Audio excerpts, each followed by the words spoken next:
Hello, everybody, and welcome to the Truly Odd podcast, where we bring you some game news and some movie news. I hope you all had a great week and are looking forward to the weekend. I am your host, Joe Garcia. Welcome, everybody. So let's jump right into it, guys. Our first topic of today is Cyberpunk 2077 sequel details seemingly confirmed by job listing. Now, this job listing specifically is talking about the first person aspect of the game. So it's really not too much details when it comes to the actual game. You know, articles sometimes give you clickbait material when it comes to the headlines. But what I did want to talk about is I actually did not know that they were going to make a Cyberpunk sequel. And the reason I didn't think they were going to do it is because of how badly the first one came out when it was riddled with bugs and issues. But it makes sense. I think overall, the Cyberpunk 2077 game did really good in sales. So I can see why that they are going to come up with a sequel. I think the team right now is focused on their Witcher game that they're going to have coming out this year. So I don't think we're going to see a Cyberpunk 2077 sequel until maybe 2027. We'll have to wait and see. But I'm really hoping that they get this one, fixed. Whoever was QA in the last one, they probably didn't even have a QA team. If you don't know what QA stands for, it stands for quality assurance. It is basically game testers. There's different variety of QA engineers, QA testers, game testers, so forth. But yeah, they definitely need to heavily invest in testing of their games on multiple PC and consoles so they can get those bugs fixed. We don't want to have this next game looking and feeling like the first one when it first came out. But let me go back to the details of this job posting. This is really focused on the first person aspect of it. And I don't know why this article seems to be surprised that the job posting is for first person gameplay. The first one was first person gameplay. Did they expect the studio to switch it to third person all of a sudden? Because if they did, I don't understand why. That makes zero sense as to why they would do that. So, but yeah, I don't know what this article is really talking about. Maybe I misread it. I'm not sure. So if you guys want, check out the article. I'll have it in the description down below. But the most important question, are you guys excited that Cyberpunk 2077 is getting a sequel? Me personally, I didn't buy the game when it first came out because of all the bug issues I heard about. But after, I want to say a year or so of them fixing it, putting in patches, I ended up picking up the game. And I ended up loving it. I loved the game. A lot of dialogue, a lot of sitting through, a lot of bullcrap, depending on what version of the game or what aspect of the game you took, the aspect of the story you took. But the game overall was really, really good, and I enjoyed it. And I'm hoping that they somehow bring Keanu Reeves back for the sequel because he did phenomenal in the game, and I loved his storyline, and I would love to continue his story somehow, some way. But yeah, I'm sure they can figure that out. But yeah, guys, what do you think? Are you excited for the new Cyberpunk game? Are you hoping we get it in 2027 instead of 2077? What do you guys think? Let me know in the comments down below. All right, our next topic of today is Lost Souls Aside will be region locked on Steam in 130 plus countries. Now, this game, the reason for the region lock is this is going to be a Sony exclusive game. I believe this is developed by Utilizer Game. I forgive me if I'm pronouncing that wrong, but it's basically a PlayStation Studio published game. And the problem with that is, since they had the issue with Helldivers, where Sony wanted to region lock it for people to sign up to the PlayStation ecosystem, it seems that they're continuing that with Lost Souls Aside. And it's kind of sad to see, but it also makes sense. You need to bring in people to your ecosystem. This is a business, and even though it's going to be region locked in 133 countries, I don't think they're the major countries, sad to say, that, the US, Canada, UK, Japan, things like that. I don't think it's going to be region locked in those ones. I don't have a list of the 130 countries it's going to be excluded from, but I think they're going to do what they did with Helldivers and region lock the game from people that aren't on the PlayStation ecosystem. And, even though it pisses off gamers, this is business. You have to bring people into your ecosystem, you have to make money, and you have to, make it so that people are buying into other things that you're doing for PlayStation. My thing is this: is this game going to be released on PC the minute it comes out for PlayStation? Because if they're already talking about it being region locked, usually what happens is PlayStation will release their exclusive game on the PS5, PS5 Pro, and then maybe a year or two later, then we'll get it for PC. So I'm wondering why they're already talking about it being region locked. And also, this might be, and this is me speculating here, so don't take this as fact. I think this might be Sony leaking this information to see how the public reacts to it being region locked like Helldivers. Because of their issues with Helldivers, they could be just leaking this information a little bit so that way they can see the reaction from from the community and make a change before the game comes out. That way they look good if they make the change. But who knows what they decide to do. Are you part of the regions that this game is going to be locked in? Let me know. Are you interested in getting this game on Steam as opposed to PlayStation? Me personally, I'm a PlayStation player. I have a PlayStation 5, so I'm not worried about it being locked on Steam for me. I don't really play PC games all that much unless it's a PC exclusive and it's a really good game. But yeah, let me know what you guys think in the comments down below. On to our next topic. So, I wasn't going to bring this up, and I've actually been avoiding this story for the last couple podcasts, but it seems that everyone seems to be talking about it, so I thought I'd bring it up. The Last of Us Online, praised by former Sony executive. Now, if you don't know what this is, when The Last of Us 2 was coming out, Naughty Dog was developing an online multiplayer version of it like they did for the first game. And it got so far along in development, they decided to separate it from the game, the multiplayer aspect, and make it its own thing called Last of Us Online. Now, this game was, I think, close to being released. I think they were very far along with the project, but they ended up scrapping it because The Last of Us Online would have been a I think it's service game. Hold on one moment. I want to double check this. I don't want to give you guys false information. Yes, it would have been a live service game. So The Last of Us Online would have been a live service game, and Naughty Dog wanted to focus on single player stories because that's where their bread and butter is. That's what they're good at, and they wanted to continue telling stories and not waste all their assets and all their money on a live service game. This is a bit sad to see. And the reason I think it's sad to see is because if you were this far along, why waste all that development time? The first game had multiplayer, and why couldn't this game? Now, not every online game needs to be live service. You don't have to continuously have it be where players can just do that and only that. It can just be an online multiplayer game like they used to be, where you just jump online, play it, have a little bit of resources to, developing new maps every so often. It doesn't have to be a constant flow of content like Marvel Rivals, like Overwatch or anything like that. Sometimes we just want to enjoy the game. So I think this was a missed opportunity, and maybe they can pick it up for The Last of Us Part 3 when that comes out, if they're going to develop that. I'm unsure at the moment. But are you guys interested in what this game was going to be? Were you excited for this game before for this multiplayer game before they scrapped it?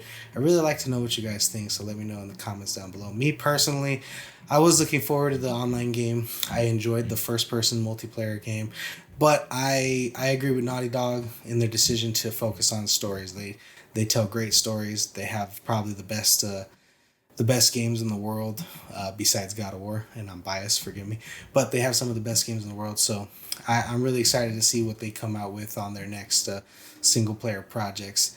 But I really hope that they eventually get back to this, because I think it would be beneficial for them, and maybe they can allocate this game and its assets to a third-party company so they can keep it as a live service game, and they can focus on their the stories that they want to tell. Excuse me one second, guys. Okay, on to our next topic. Rumored Rocksteady could be working on a Batman Beyond game. So this is rumor, so take everything with a grain of salt here. But I think this is awesome. I think that DC needs a hit game right now. Not only have their films not been so good, their games haven't been that well as a late Suicide Squad was not good for the company. I think the Gotham Knights was not good as well.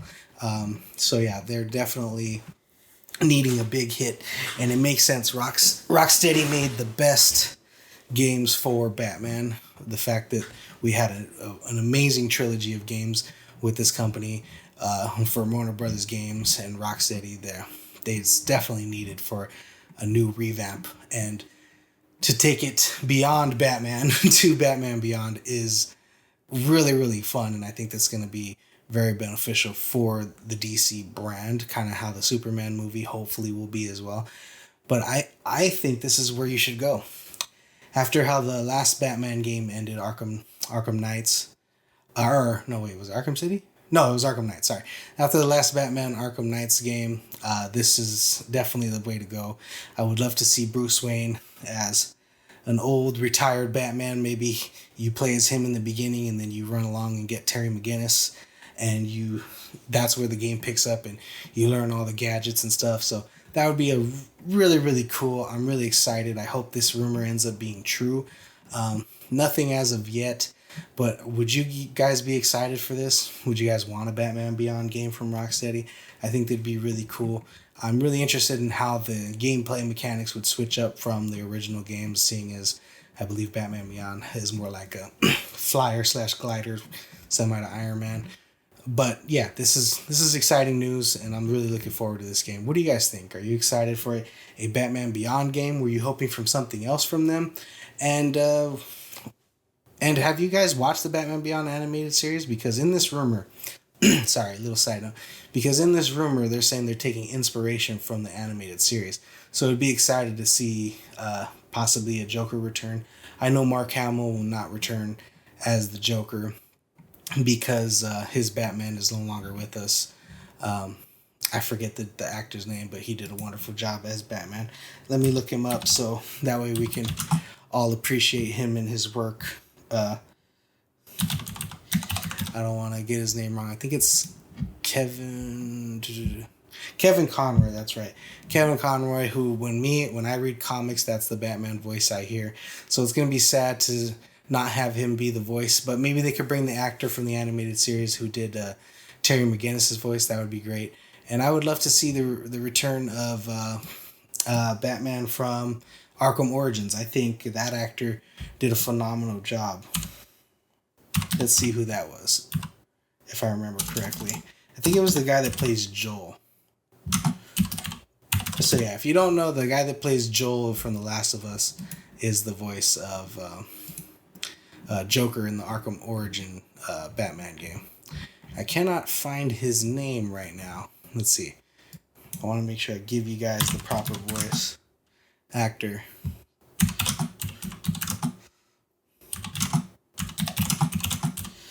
Let's see. Voice of Joel in Last of Us game.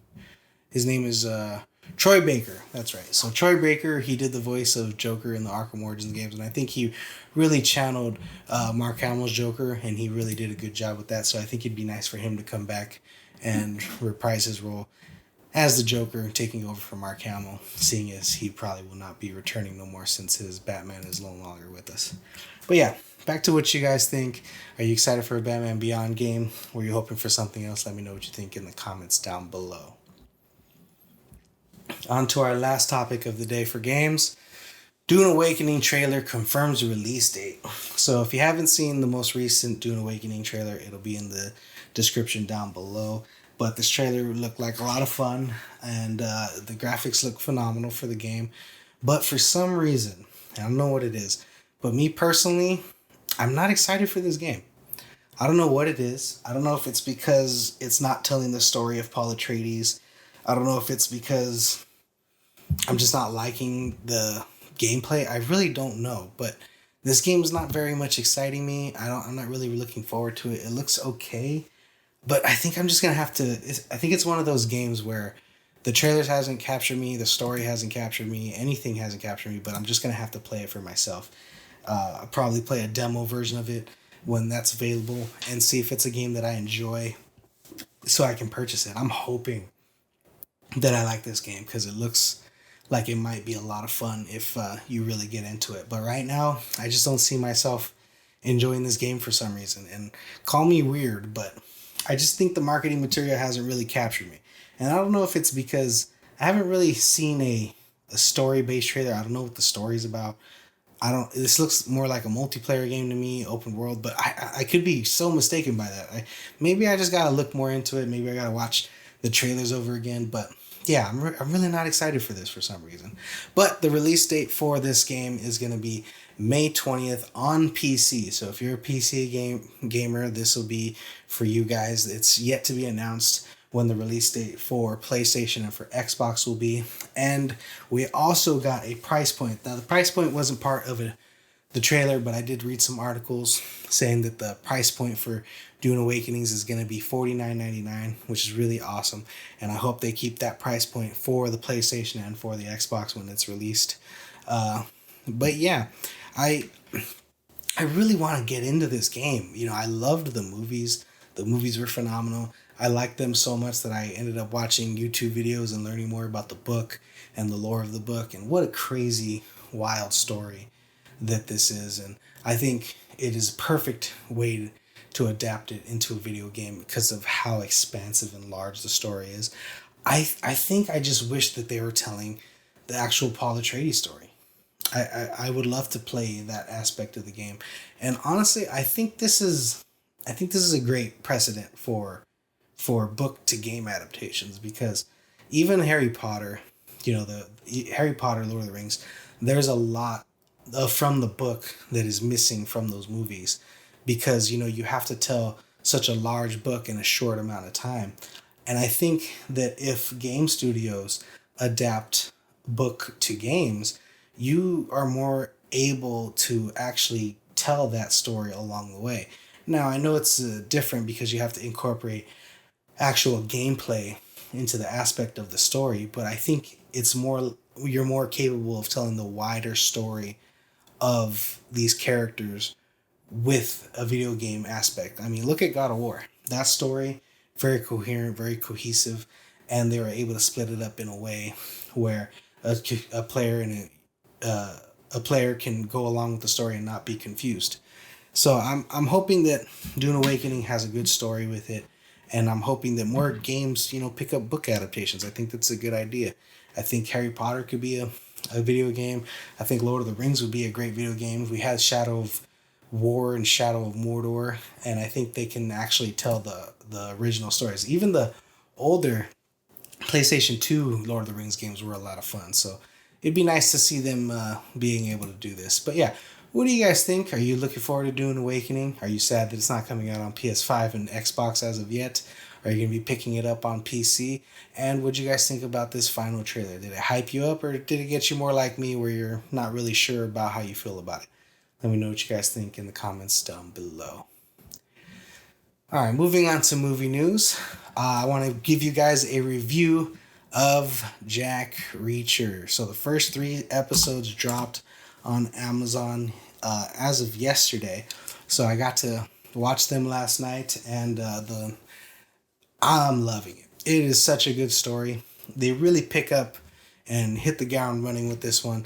They set it up. I don't want to say spoilers. It is a TV show. I think TV show spoilers are less worse than movie spoilers, but because it's widely available if you have Amazon and TV. But what I'm gonna do is I'm gonna try to go non-spoiler with this, and then if we talk about it later, once the series is finished, we could probably get into some spoiler aspects of these episodes. But yeah, it's a nice twist in the beginning of this episode. They really hit you with what's happening. Like, what's going on? I kind of knew something was up, and then the twist, the turns, the story, the acting, everything. I'm loving everything about this Jack Reacher series so far. I'm really happy that they went on to do a season 3, and I'm really looking forward to seeing where the rest of the season goes. I highly recommend you guys pick it up and check it out if you have not already. If you guys have seen Jack Reacher season 3 and the first 3 episodes, let me know what you guys think about it in the comments down below. Try to avoid spoilers so no one else gets spoiled until they see the movie. Or show, sorry. Moving on to topic number 2. Leonardo DiCaprio, Dwayne "The Rock" Johnson, Emily Blunt are eyeing a Hawaii set crime film directed by Martin Scorsese. This is exciting. Martin Scorsese is a phenomenal director. If you don't know what he's directed, you should really look it up. It's Taxi Driver, it's Casino, it's wow, like he's so many movies. It's The Departed. He's a phenomenal director. And if you haven't checked out his films, I highly recommend checking out his filmography. But this one in particular, I believe this is based off a Hawaii crime family, and that's where we get Dwayne "The Rock" Johnson. I think it's really good that Dwayne kind of gets a little bit away from the action film franchises. I don't think they've been hitting as much as he would like, and I think he's really eyeing that Oscar. And I think that's why he's doing another movie where he's playing, I think a UFC fighter, or was it a boxer? I forget. But he's playing a fighter, and he's really changed his body for that role, and he put on prosthetics for that role. That movie should be coming out sometime this year. But this one, he's probably going to be the leader of the crime family, if not one of the crime family from the Hawaii, and possibly a cop. Who knows? He could be working with Leonardo DiCaprio if he's a cop. There's so much they could do with this story. Now, I don't know if this is based off a true story. It might be. Martin Scorsese is really good at, picking things up and making them into great stories. So there's really nothing to worry about when it comes to him directing this film. He's done a great job, even though some of his movies as of late have been a bit boring for me. Killers of the Flower Moon and The Irishman were a bit long and boring, but still great acting, great directions. Just very long movies and not that exciting. So, but these ones could really end up being exciting. I'm excited for Dwayne Johnson. He's been kind of getting a little, issues with the press, saying how he's late on set all the time. But I think with Martin Scorsese helming it, he probably don't play that shit, and Dwayne "The Rock" Johnson's going to have to get his ass in line to really do well for this role and for this part. Excuse me, guys. I still have a little bit of a throat issue right now. Let me drink some water.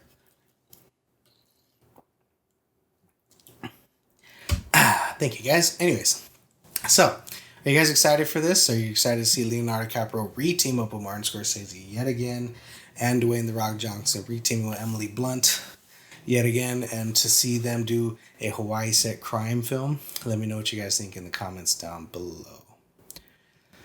On to topic number 3. Avatar: The Last Airbender and Legend of Korra sequel series announced. 7 Havens. So there was a post going around with the original voice actors from the Avatar: The Last Airbender. I believe Rufio was in there. If you don't know who that is, it's a Hook reference. He was the voice of Zuko, the voice of Toph. They announced this series online. At least that's where I saw it. I read some articles. So a little bit of info for the series. Looks like Korra must have done something later on in her life, because the Avatar is now an enemy for the good and for the bad. It looks like. So there is an earthbender who will be hunted down by multiple people, multiple sources throughout the world, because the Avatar is no longer looked at as a savior. And she has a long lost twin sister that she is looking forward to find, and they're going to be hunted down by people and spirits. That's a general gist of what this is going to be. And I think this is exciting for Avatar fans. For me personally, I don't think Legend of Korra was very good. Just in my opinion, it wasn't my favorite series. I liked The Last Airbender far more than I liked Legend of Korra. But I'm very excited to see what this could be. There's so much to tell. There's so much story that they can really expand upon as far as the Avatar and as far as the world, because I think there was a big, massive jump in technology from The Last Airbender to Legend of Korra, where we went from, kind of almost medieval times from the last Airbender to more cyberpunkish technology in the Legend of Korra. So I think there was a bit of a massive jump in technology when it came to the series. But I'm curious as if they continue that on for Seven Havens. Sorry. So if there's a giant leap in technology again, if it's going to be more like modern times where people have cell phones and things of that sort. So I'm really interested in what they're going to do as far as the world is concerned. And it's nice to see the Avatar legacy continue on to the Airbender. It's going to be really interesting what they're going to do. And I hope that, because if I remember correctly, in Legend of Korra. Forgive me, it's been so long since I've seen it and I did not do a rewatch. But if I remember correctly, the line to the original avatars was cut off in Korra, so she could no longer talk to Aang or Avatar. I was going to say Roku. Am I saying that wrong? Anyways, the Avatar before Aang.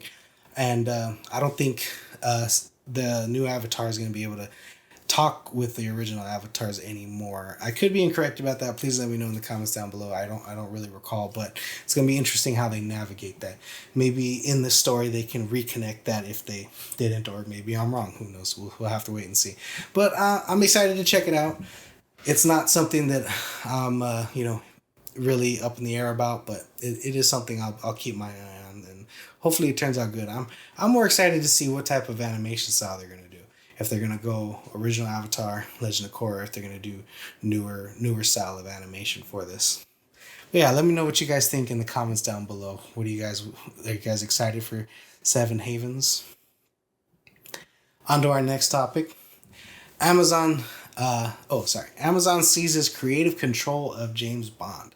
So if you guys don't know, the owner or the co-owners of James Bond is the family called the Broccoli's, who own half of James Bond, and they've mostly had creative control over James Bond for the past many years.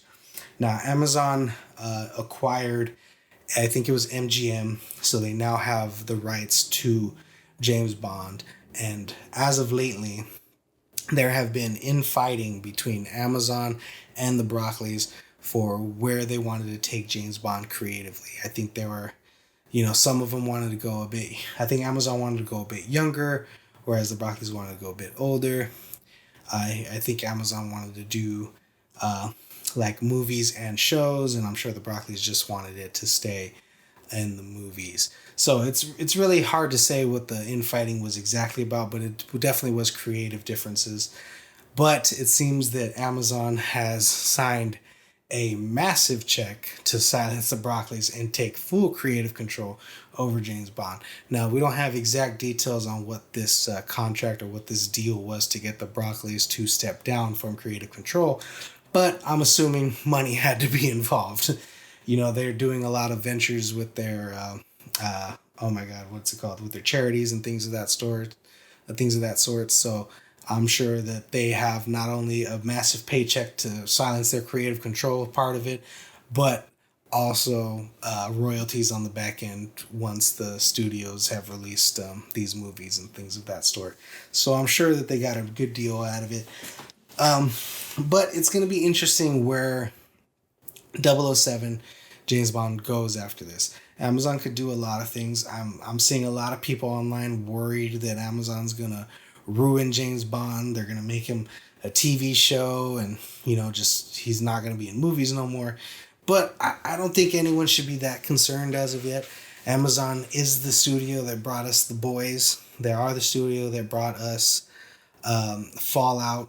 And I think those two shows were absolutely phenomenal. They also brought us good movies like The Big Sick and others that I can't think of off the top of my head. But they have been releasing good movies as well. And I'm sure that they want this to be successful. Don't get me wrong, Amazon is also the people that brought us The Rings of Power Season 1, which is not a very good first season, but Season 2 kind of did a bit better. So yeah, we'll see what happens with that series. But I think this is exciting to see where James Bond can go. The Broccoli's aren't, at least from my knowledge, they aren't film people necessarily besides James Bond himself. So it's going to be interesting seeing who they get as a creative head for this new for this new venture into the James Bond franchise. And I hope that they stick to having it in movies. I wouldn't mind them doing maybe some spin-offs of some of other double O's. You know, maybe an origin series on the first 00, 001, however they do that. An origin story for M would be a good series. Maybe even a bad guy series. What's the name? Spectre, I think their name is, James Bond's bad guys. But yeah, Spectre series. But there's so much that they could do with this, and I'm not really that concerned. And I don't think anybody really needs to be too worried about what Amazon's going to do. Let's wait and see what they announce, who they cast, and how things go moving forward. But yeah, what do you guys think? Are you excited for Amazon seizing creative control over James Bond? Or were you hoping the Broccoli's would stay? Did you even know the Broccoli's had creative control over James Bond? Let me know what you guys think in the comments down below. On to our last topic of the day. Delroy Lindo joins Legendary's newest Godzilla x Kong movie. Now, if you don't know who Delroy Lindo is, I highly recommend you Google this man. He is a phenomenal actor. He's in movies like Romeo Must Die. He's in movies like Congo. He's in other better movies than the ones I just named, but those are the movies that I loved him in. And honestly, if you've seen Congo, stop eating my sesame cake. It's probably one of my favorite lines, his interaction with Tim Curry's character in Congo. So good. If you haven't seen Congo, I highly recommend you check it out. Delroy Lindo's little part in that movie is so good. And me and my brother say that line to each other all the time. Even, I mean, it's not sesame cake. It could be any type of cake, but we're always telling each other that line. And I think this is great. It's never bad to add great people to your projects, to add good talent to your projects. It's never a mistake to add Delroy Lindo to anything. He's a phenomenal actor. And I even think he is supposed to be cast in the Blade movie whenever we get that. And I'm hoping he plays Whistler there. I don't know who his character is going to be in this movie, but it's exciting to have him. He has a very, booming voice. So I hope he does a lot of the narrating and a lot of the overtones and of what's going on with Godzilla and Kong. But yeah, I'm excited for this. I think this is a great addition to the movie, and I hope he has a bigger role than just some throwaway character, some throwaway bad guy. He deserves a lot more for this franchise and for himself as an actor. But what do you guys think in the comments down below? Do you love Delroy Lindo addition to Godzilla x Kong? Let me know what you guys think. And that does it for today, guys. Thank you so much for joining me. I really appreciate it. And I just want to say thank you so much for viewing us. And hopefully you guys enjoyed the content. And let me know if there's any other news things that you guys would love to talk about. All right, everybody. Have a lovely day.